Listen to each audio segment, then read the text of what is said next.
Are you unknowingly wasting hundreds of dollars on groceries every single year? Is the way you shop draining your bank account? Hi everybody, my name is Sarah. Thank you so much for joining me today. If you don't know me, I am the owner of frozenpennies.com. I'm a financial coach, and as a family, we are debt-free. Today, I wanted to share with you 10 things you didn't know you shouldn't be doing when you're grocery shopping. Now let's face it, we all know that the prices are going up, and the prices will never ever return to where they were a few years ago. It's going to continue going up. We all have heard the stories of our grandparents telling us that bread used to be only 10 cents a loaf. Well, we know that that's never going to happen again.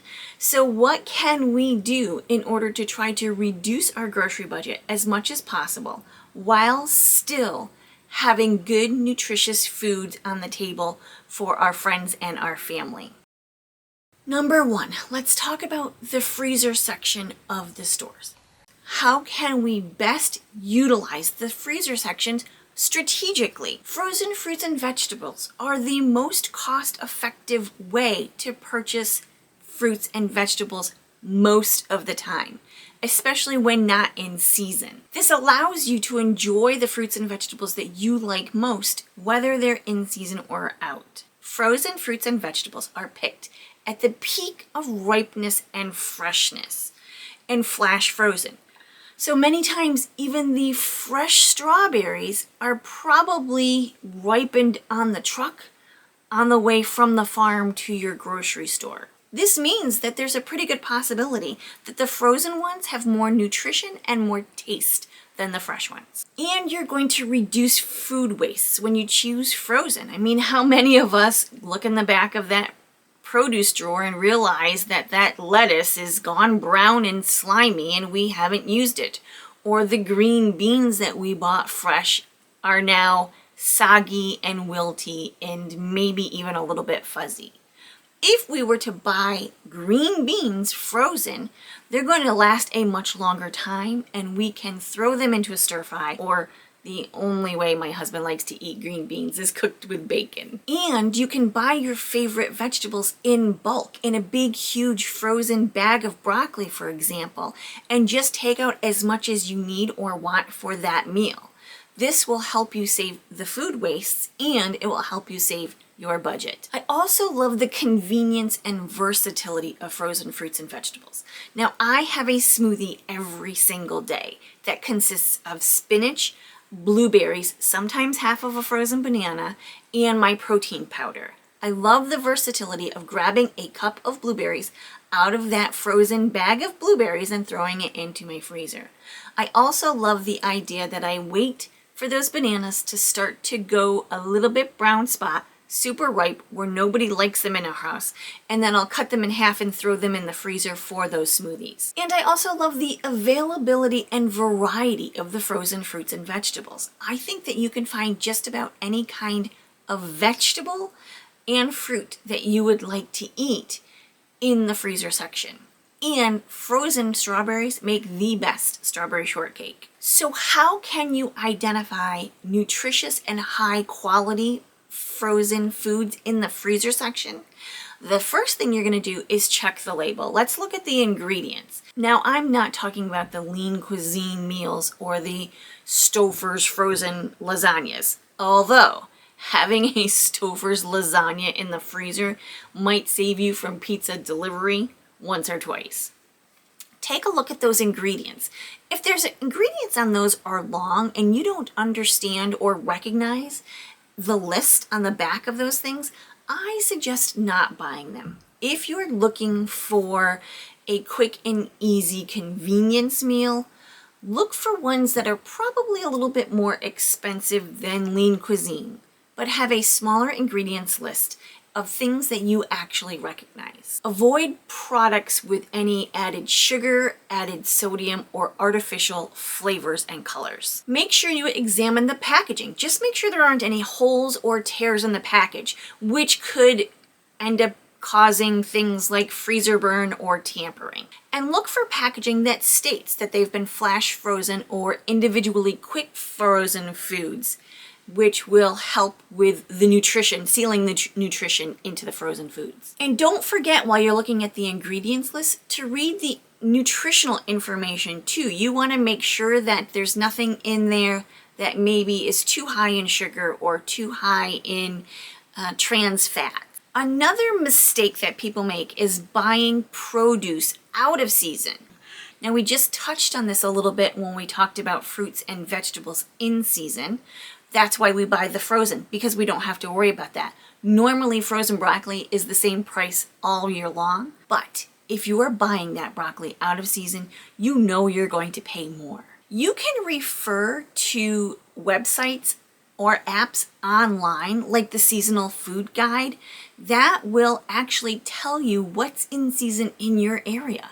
You can type in where you live and it'll give you a list of what's in season and what's not in season. And don't forget to visit your local farmers market or roadside stands during the season. Here in upstate New York, it is prime time for roadside stands. We have so many roadside stands that sell fruits and vegetables very inexpensively. And you know that they're good quality and they've not been sprayed with pesticides.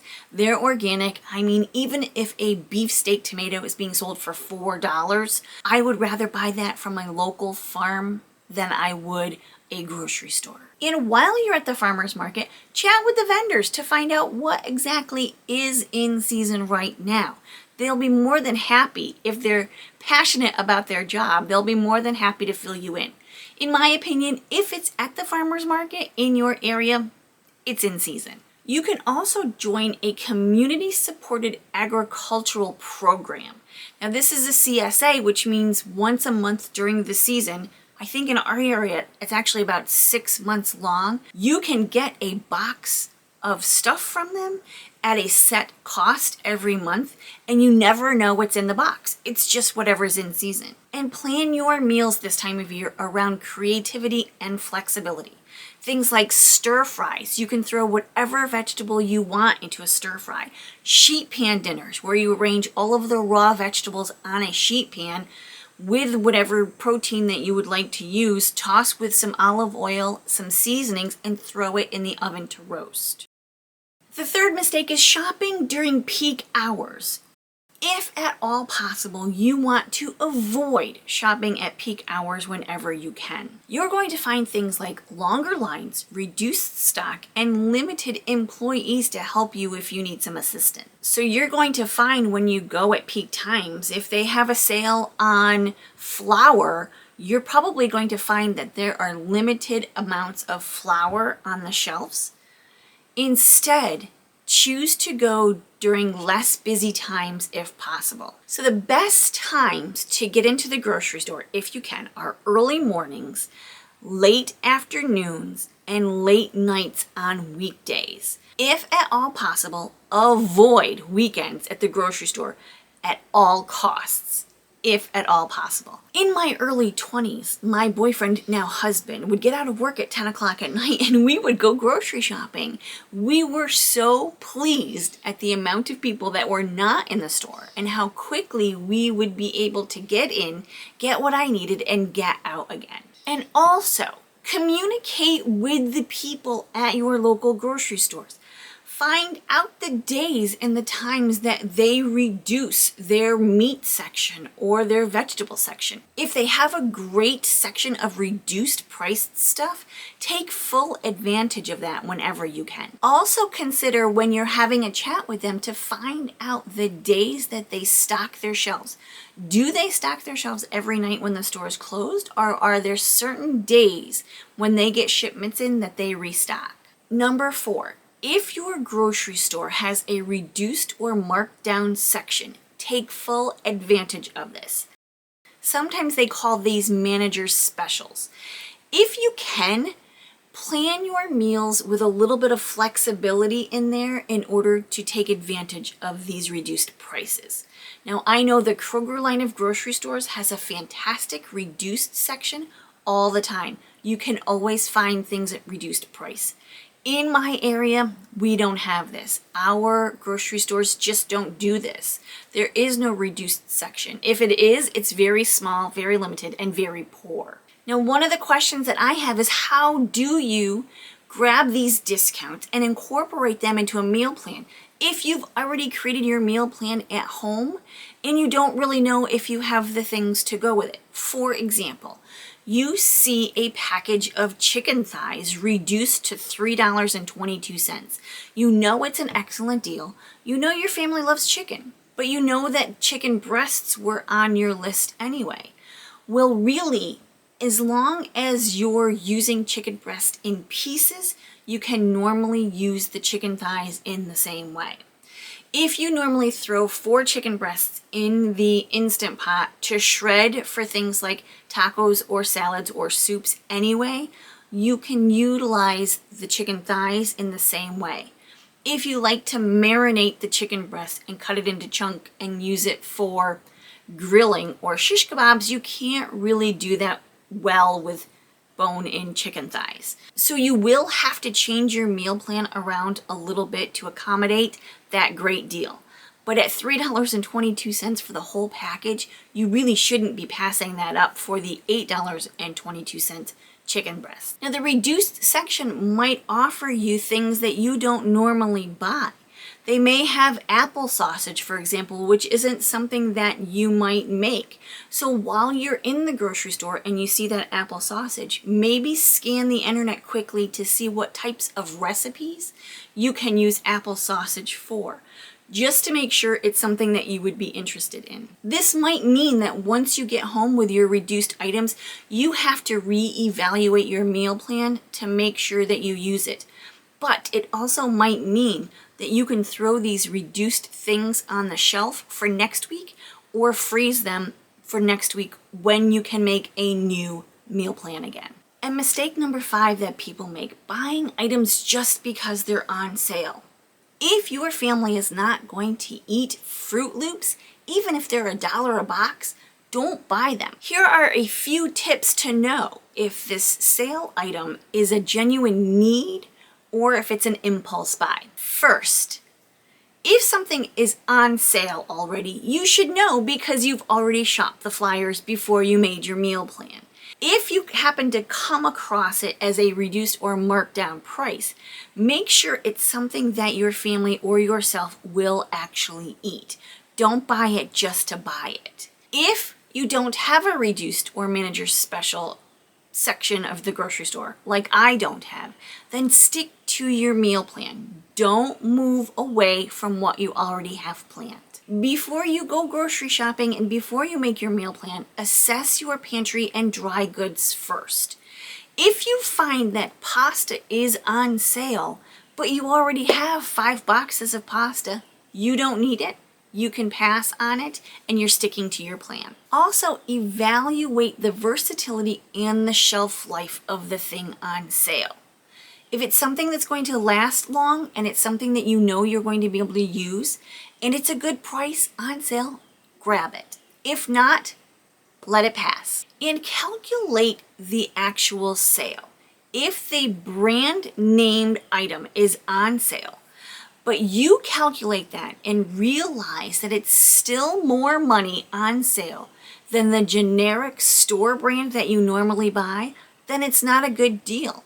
Skip that too. And number 6, not bringing a drink and a snack with you to the grocery store.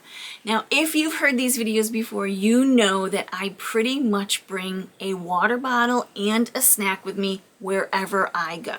Because I'm hyper-focused on eating well for my body, as well as I'm frugal, I don't want to ever have to be in a position where I'm starving and I have to stop for the worst choice.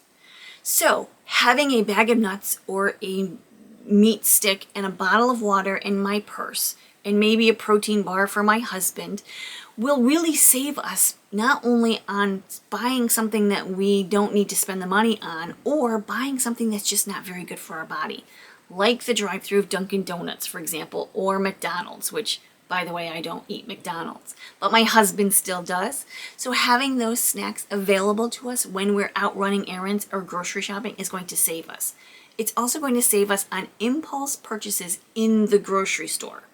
Although having my husband in the grocery store never saves on impulse purchases because he loves to shop for snacks. So one of these tips might be leave your husband and your children at home. It's also going to do things like promote healthy eating while you're at the grocery store because you won't grab those snacks that your husband put in the cart, and also maintain higher energy levels.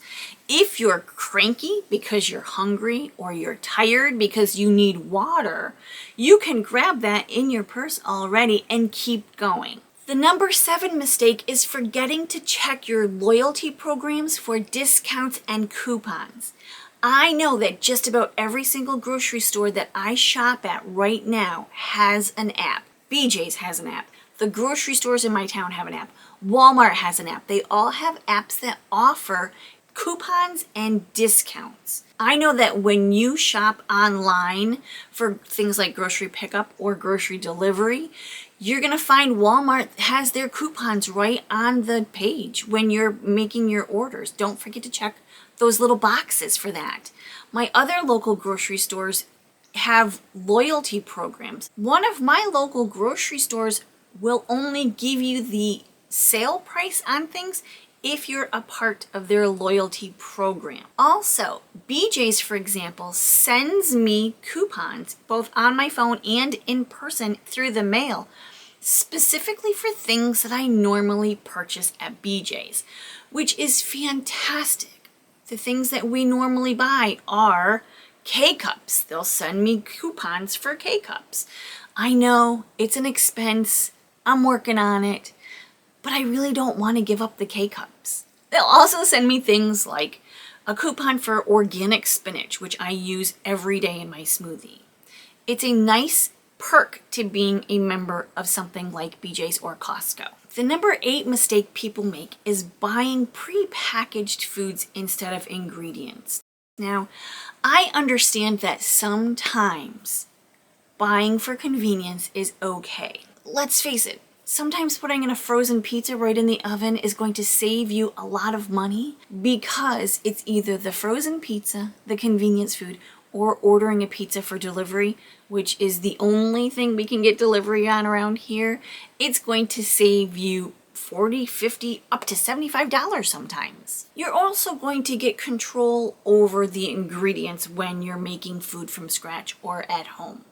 Buying pre-made stuff, like we discussed earlier on, that list of ingredients and those frozen foods can be long and maybe unrecognizable. You're also going to get improved quality of your foods when you're buying and cooking from scratch. Now, I have noticed years ago when we would buy those big bag of frozen skillet meals that had vegetables and meat and sauce all in one bag.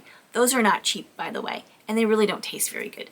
I noticed that the quality of the vegetables in that were of poor quality. For example, you would get a lot of the broccoli stems in there that were hard and not good instead of the tenderest parts of the broccoli. And when you're cooking from scratch at home, if you're making a casserole, you have more portion control. If you are buying a meal, a frozen meal, for example, for one person, many times the portions of those are small.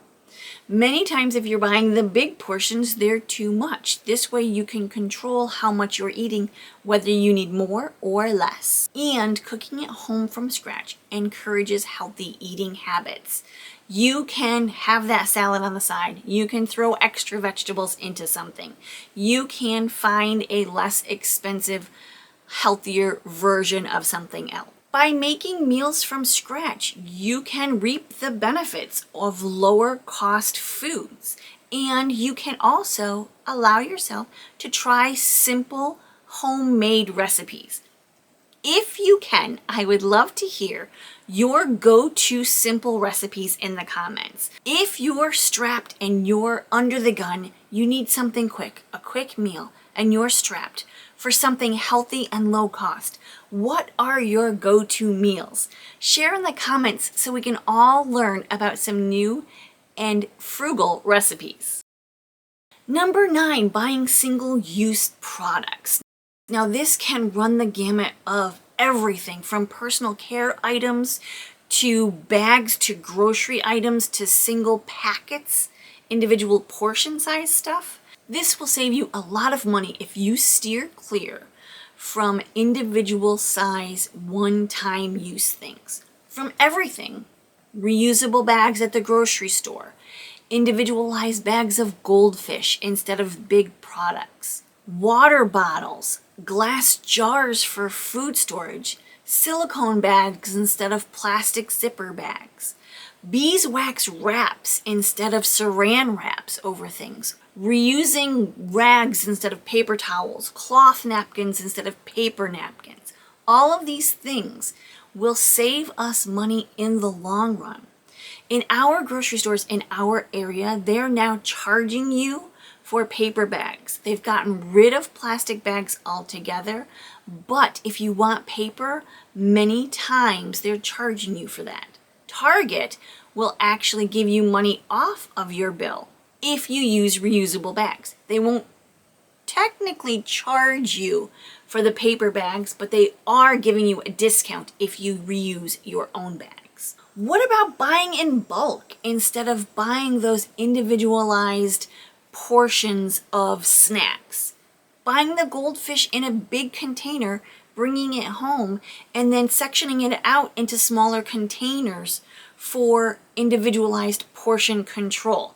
This works great for adults as well as kids. I know for me, if I'm more apt to sit down with a whole bag of Doritos, for example, which by the way are my favorite and I rarely eat, it's better for me to have smaller portions of those in a little container rather than grab the whole bag to sit down on the couch and watch the latest episode of Keep Your Daydream on YouTube. Not only are these things great for your wallet, but they're also really great for the environment.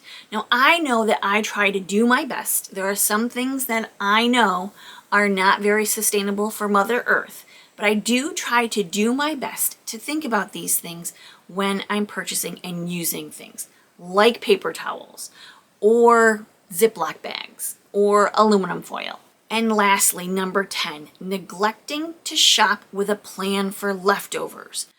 I understand that there are people out there who say they don't like leftovers. I can't even imagine not eating the leftovers in my house because that to me is wasted money. If you're not a person who likes leftovers, you have to come up with a scientific formula to just cook what you're going to eat. That means that things like saving money on bulk purchases and bulk buying and freezer meals and leftovers for lunch won't work for you. I think that you have to really re-examine your priorities and what your priorities are as far as saving money and getting your money's worth out of food really means. I love having a plan with leftovers, and I tend to batch cook. So I'll cook all of the chicken and then save it for leftovers for other meals. For example, I just took some chicken thighs out of the freezer that I had. They need to be used up. They've been there. We're really not a huge fan of just bone-in chicken thighs. I'm going to roast those in the oven, and then I'm going to take them apart and use the meat for other things. Here are some of the things that I could use that chicken for. Stir fries, soups and stews, casseroles, quesadilla, salads, as well as a frittata, a quiche, or an egg bake. Those are all great ideas to use that chicken with. You can use it for chicken salad. You can throw it on top of a green salad. You can use it for some kind of a pasta salad. The ideas for chicken thighs are endless. These are 10 mistakes that many people will make. By recognizing these things as probably things that we already know, but being reminded of some ideas that go along with these mistakes, I hope that it will help you save just a little bit of money at the grocery store next time you go. Thank you so much for watching. I truly appreciate you, and have a great day. Bye-bye.